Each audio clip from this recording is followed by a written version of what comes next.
Buletin Didik 23 Oktober bersama saya Tarushdin Muhammad Nazri. Assalamualaikum dan salam sejahtera. Segmen aktiviti minggu ini berkisahkan tentang pencapaian Kolej Vocasional Gombak pada Majlis Penyampaian Hadiah TikTok Kebangsaan 2021 dan Anugerah Pematuhan EKSA Asrama 5 Bintang Anjuran Bahagian Pendidikan dan Latihan Teknikal Vocational BPLTV Kementerian Pendidikan KPM baru-baru ini. Mereka telah mendapat pengiktirafan 5 bintang dan tersenarai dalam 5 asrama terbaik atau Top 5 Anugerah Asrama. Menurut Exco Asrama Lelaki di bawah Majlis Perwakilan Pelajar MPP KV Gombak, Razik Hadi Rashdar Bahtiar, antara aspek yang menjadi keutamaan mereka dalam menghias asrama ialah keselesaan dan kebersihan. Memandangkan KPM telah mewujudkan satu konsep iaitu meremajakan asrama, kami telah memilih konsep moden sebagai konsep asrama kami. Memandangkan kami pelajar asrama menggunakan tempat-tempat itu selama 24 jam, kami sangat menitik beratkan tentang kebersihan dan kecantikan asrama sebab bagi kami selesa itu nombor satu lah. Selesa, lepas tu kemas dan cantik lah. Pelajar tahun akhir khusus Diploma Insurans itu turut berkesempatan menasihati rakan-rakannya, terutama mereka yang berhasrat memasuki KV Gombak dan menggunakan asrama pada masa hadapan untuk sentiasa menjaga bilik-bilik yang telah dihias supaya pengiktirafan itu dapat dikekalkan. Dalam pada itu, Exco Asrama Perempuan MPP KV Gombak, Dian Haryani Hairul Anwar berkata, menghias asrama perempuan pula mempunyai cabarannya yang tersendiri, khususnya dalam aspek kebersamaan. Terdapat beberapa cabaran yang dialami oleh kita sebagai pelajar perempuan di asrama untuk kekalkan kebersihan. Contohnya macam bila ahli dom kita macam tidak mengamalkan kebersihan tu, jadi dom kita akan bersepah. Tapi kita sebagai ahli dom, kita akan tegur mana-mana macam kawan kita yang tidak kemas tu untuk jaga kebersihan supaya dom ini nampak cantik, kemas dan selesa untuk dilihat. Tapi kita juga ada kekangan masa sebab kita bukanlah sentiasa ada dalam dom. Kita ada dekat kolej dan balik pun pukul berapa. Tapi kita amalkan setiap pagi sebelum pergi sekolah kemas, tegakkan cadar semua. Dan kalau waktu cuti pun hari Ahad, baru minggu tak balik, kita akan kemas pagi pukul 8 sampai pukul 10. Kita akan gotong royong blok. Tambah pelajar tahun akhir khusus Diploma Perakaunan itu, sikap perpaduan itu penting bagi memastikan kawasan yang didiami kekal bersih dan cantik. Pelbagai aktiviti diadakan sempena memperingati 100 tahun penubuhan Sekolah Menengah Holy Trinity di Tawau, Sabah. Sambutan sebagai manifestasi untuk memperingati dan mengenang penubuhan sekolah berkenaan yang merupakan antara sekolah tertua di Sabah. Selain warga sekolah, program sambutan turut dijayakan oleh bekas pelajar atau alumni sekolah berkenaan. Pelbagai acara diadakan termasuk pameran 100 tahun, persembahan gendang, kios fotografi, kios jualan cenderahati dan acara menanam pokok. Selain itu, sambutan berkenaan turut menyaksikan pameran kurikulum yang diadakan di tapak perhimpunan sekolah. Sempena dengan sambutan itu juga, pihak sekolah melancarkan logo 100 tahun, majalah sekolah dan buku sejarah sekolah. Sebenarnya kita ada perasmian 10 dalam 1. Maksudnya kita merasmikan 10 perkara dalam satu perayaan. Dan yang paling penting ada 2 lah ikon utamanya. Satu ialah galeri sejarah sekolah. Sungguh menarik, banyak peristiwa nostalgia dipaparkan di situ dari tahun 1922 sehingga ke sekarang. Dan satu lagi ialah monumen. Monumen ini actually merupakan lencana sekolah yang pertama. Hari ini memang bersungguh gembira lah, dan sangat-sangat berharu kita dapat menyambutkan sekolah kita telah mencapai 100 tahun. Dan di sini saya memang syukurkan hari yang lain in future sekolah ini akan jadi lebih bagus, lebih cemerlang lagi. Sekolah Holy Trinity ditubuhkan pada 22 Februari 1922 bermula dari sekolah rendah hinggalah ke sekolah menengah. Seramai 46 pelajar Kolej Vocasional Keningau menyertai bengkel menulis haiku, iaitu sejenis format puisi yang berasal dari negara Jepun. Bengkel berkenaan dikebudi jurulatih khas dari United Kingdom yang hadir secara maya, iaitu Alan Melly. Ellen Mealy ialah pakar pendidikan bahasa Inggeris yang berpengalaman luas dalam penulisan sastra termasuklah puisi haiku. Bengkel yang berlangsung pada 14 Oktober lalu selama 2 jam itu dilaksanakan melalui aplikasi Google Meet. Sepanjang bengkel itu, peserta didedahkan dengan konsep puisi haiku yang unik kerana ianya hanyalah terdiri daripada 3 barisan ayat dengan suku kata spesifik iaitu 5 suku kata bagi ayat pertama, 7 suku kata bagi ayat kedua dan 5 suku kata bagi ayat terakhir.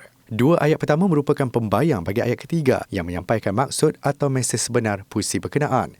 Puisi haiku yang dianggap sebagai salah satu warisan budaya sastra negara Jepun selalunya bertemakan alam semula jadi. Setiap peserta bengkel berjaya menghasilkan sekurang-kurangnya 2 puisi haiku dalam tempoh 2 jam sesi itu dan puisi-puisi ini akan disemak dan disunting sebelum diterbitkan dalam bentuk digital. Pengarah Kolej Johari Jabet Saben menyatakan rasa gembira dengan pelaksanaan bengkel itu yang melibatkan jurulatih dari negara luar kerana ianya mampu meningkatkan keupayaan pelajarnya untuk berkomunikasi dalam bahasa Inggeris dan ini adalah salah satu usaha guru-guru di kolej itu untuk memperkembangkan jalinan kerjasama antarabangsa.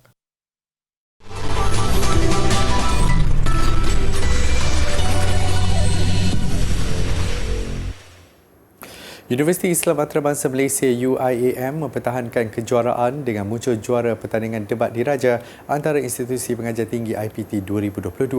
UIAM Johan kategori Bahasa Melayu membolehkan mereka membawa pulang hadiah wang tunai RM5,000 bersama piala dan sijil, manakala Universiti Malaya UM pula dinobatkan Johan kategori Bahasa Inggeris. Pertandingan berlangsung di Universiti Sultan Zainal Abidin, Uniza, Kuala Nerus siang tadi.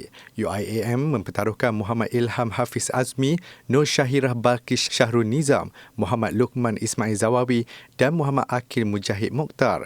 Sultanah Terengganu Sultanah Nur Zahirah berkenan menyampaikan hadiah kepada pemenang pada majlis yang turut dihadiri Menteri Besar Datuk Seri Dr. Ahmad Samsuri Mokhtar dan Timbalan Ketua Setiausaha Dasar Kementerian Pengajian Tinggi Datuk Dr. Megat Sani Megat Ahmad Supian. Menurut Muhammad Ilham Hafiz, dia tidak menyangka kumpulannya berjaya meraih kemenangan sekaligus mengulangi kejayaan pada 2019 dan 2021.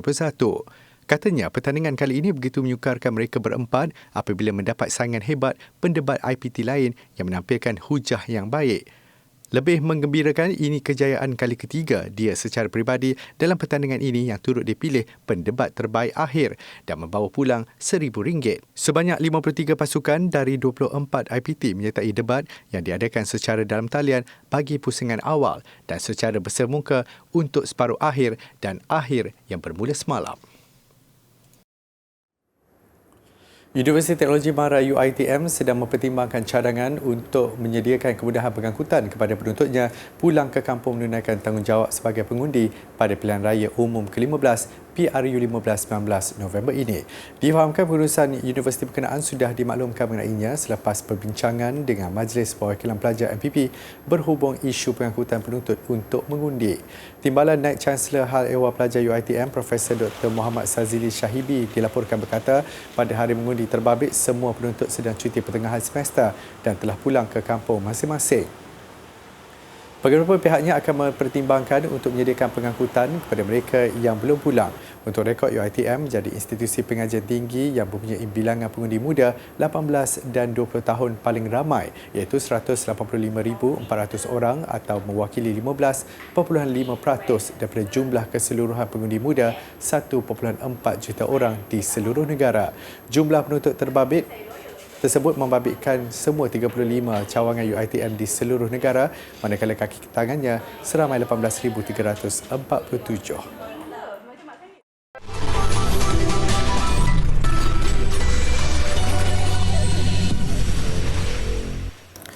Bertemu kembali. Sama seperti kanak-kanak lain, 3 beradik dari Arau Perlis turut berkongsi keterujaan menyambut Deepavali esok. Bukan cuma makanan enak yang bakal disajikan, tetapi duit raya lah yang ditunggu-tunggu mereka. Ketika ditemui di rumah mereka di Lorong Muhibah Arau, 2 beradik ini sibuk di dapur membantu keluarga menyiapkan kuih tradisi kaum India, Vadai. Persiapan menyambut Deepavali mula dilakukan sejak 2 minggu lalu.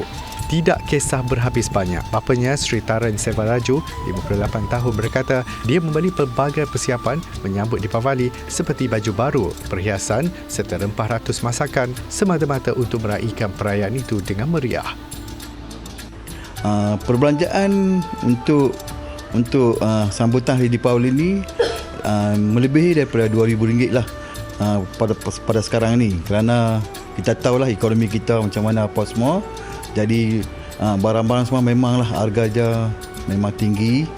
Walau macam mana pun, atas kemenangan kita daripada COVID, saya tak kira lah perbelanjaan ini. Saya juga rasa tahun ini banyak kawan-kawan saya akan azir menyambut Hari Deepavali di rumah saya ini.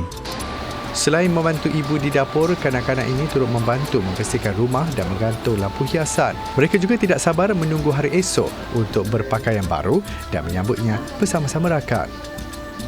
Saya seronok menyambut Hari Deepavali sebab saya dapat baru baju dan hampau.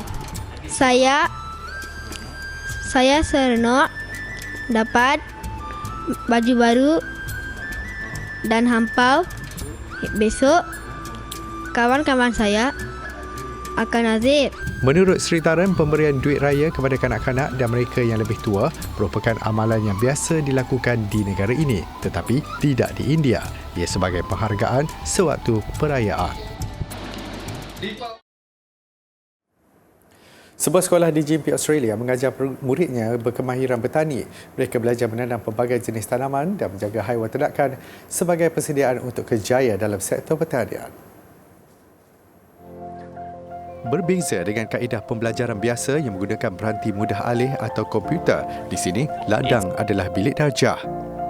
It's like a totally different environment to like your normal side of the school. Like it just feels completely different. Like obviously there's still rules and stuff that you've got to do, but it's so much fun. That gives you a big jump, gives you a big head start to get out in the industry. Kumpulan pelajar terbabit adalah daripada Sekolah Kecemerlangan Industri Desa di JMP State High, kira-kira 2 jam dari utara Brisbane, Australia. Pelajar terlibat dalam menanam tanaman komersial yang dijual di seluruh Queensland. JMP High mempunyai 2 ladang seluas 24 hektar. It's a catch-all for us to get those kids that are passionate, they've got an interest in agriculture, and giving us an avenue to get those kids out, identify them, look after them, and really provide them with more opportunities available in our agricultural industry. Matlamat utama program ini adalah memberi pelajar yang berminat peluang untuk menerokai bidang ini dengan lebih mendalam, seterusnya menjadikan ia satu kerjaya.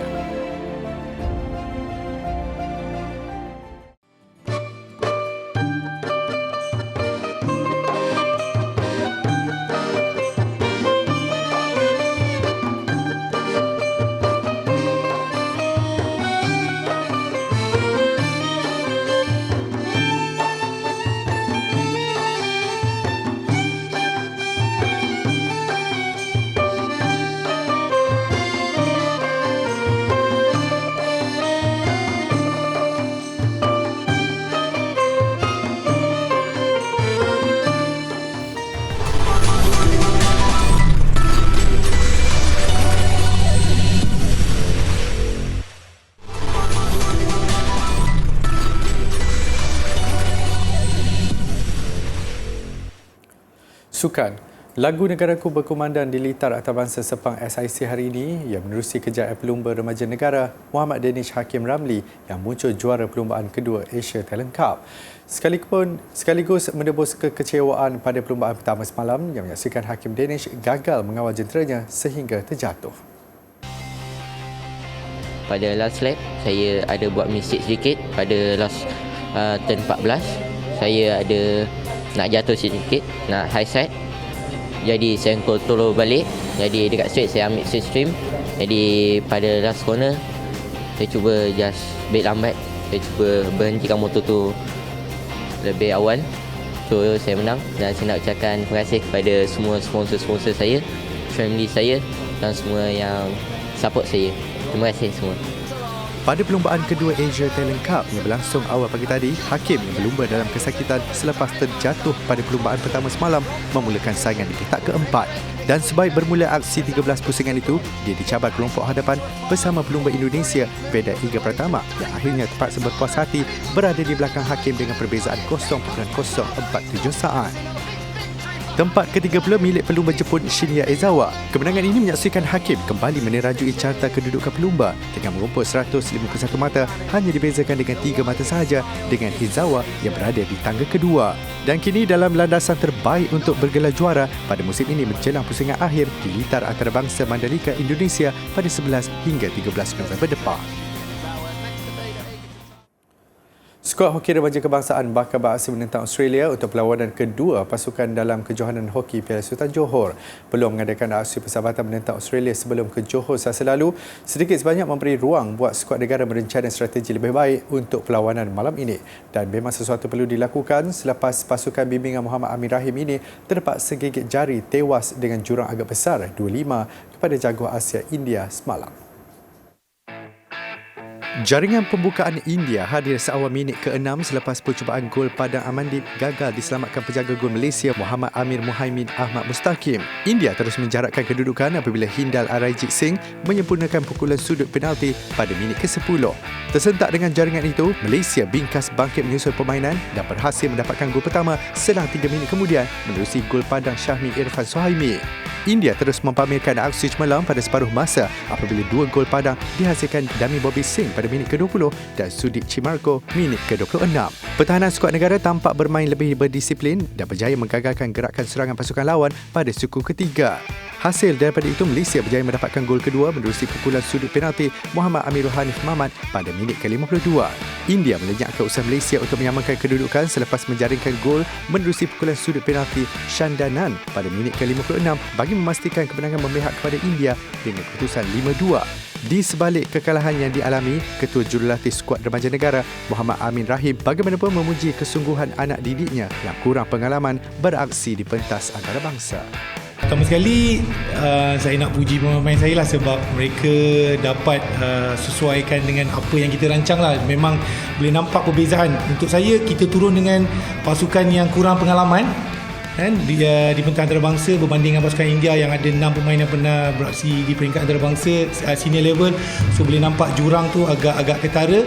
But macam saya cakap tadi, saya puji pemain-pemain saya cuba untuk serap setiap asakan yang pasukan India lakukan.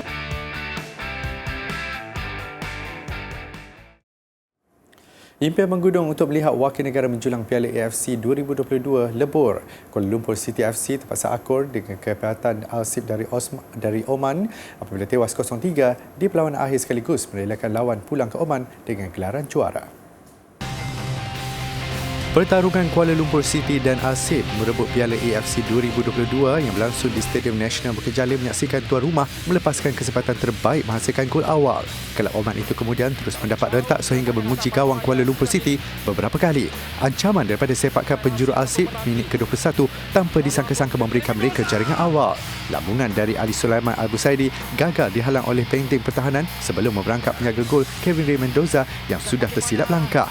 Penyokong tuan rumah terus kecewa menyaksikan keadaan tidak berpihak mereka. Skuad bimbingan Rashid Jabal Al-Yafai kemudian menutup babak pertama dengan kelebihan 2 gol menerusi tandukan Abdul Aziz Humar Al-Makbali minit ke-36. City Boys berusaha bangkit pada baki 45 minit selepas itu namun masih tidak mampu menewaskan Ahmad Farash Al-Rawahi yang mengawal ketat gawangnya. Impian menggunung trofi AFC anak buah Bojan Hodak lebur pada minit ke-68 apabila Mohsin Saleh Al-Ghassani merembat kencang gol terakhir permainan. Keputusan penuh 3-0 membolehkan Al-Sib dimahkotakan sebagai juara edisi ke-19 yang juga trofi pertama wakil Oman di pentas Kelab Asia. Meskipun hampa, Kuala Lumpur City tetap boleh berbangga dengan gelaran naik juara di penampilan sulung kempen. Dalam usaha untuk mewarnai arena sukan memanah, Kelab Memanah CG Murni dengan kerjasama Majlis Bandaraya Shah Alam MBSA dan Persatuan Memanah Negeri Selangor menganjurkan kejohanan memanah terbuka Shah Alam 2022 di mana ianya pertandingan pertama kategori bebo dan tradisional yang mengikuti piawaian sukan dunia itu. Peserta yang datang dari pelbagai negara ternyata teruja dengan penganjuran ini kerana selain dapat mengeratkan ukhuwah, mereka juga dapat merasai pengalaman bertanding mengikuti peraturan dunia memanah yang sebenar. Archer Indonesia memang menunggu karena Archer Indonesia dengan Archer Malaysia sama-sama komunikasi baik dan event ini event luar biasa menurut saya. Kalau untuk hadiah kami tidak mencari hadiah tapi silaturahmi dengan Archer Malaysia. Kita semua ni memang minat memanah dan datang ke sini untuk meraih pengalaman dan juga bertemu dengan rakan-rakan memanah dari pelbagai negeri lah. Datang kemari untuk mengambil first exposure, and ini adalah pertandingan babel pertama yang saya ikuti, dan selalunya saya mengikuti recurve lah, Olympic recurve. Pemenang kategori wanita Haniza Rahim yang mula menjadi peminat sukan itu selepas berjaya melawan kanser mengakui bahawa sukan memanah sedikit sebanyak membantu proses terapi beliau. Saya diagnos kanser pada tahun 2015. Jadi selepas mengalami terapi, selepas mengalami pembedahan semua, saya berehatlah daripada bekerja. Jadi saya memilih sukan archery ini sebagai salah satu terapi untuk diri saya lah. Pertambahan peminat dalam sukan memanah telah mencetuskan idea kepada pihak penganjur untuk mengelolakan kejohanan ini. Sebenarnya semakin banyak minat terhadap sukan memanah, terutamanya dalam kategori bebo dan tradisional. Jadi biasanya, tetapi tak banyak tournament atau pertandingan yang menggunakan secara world archery lah, standard world archery.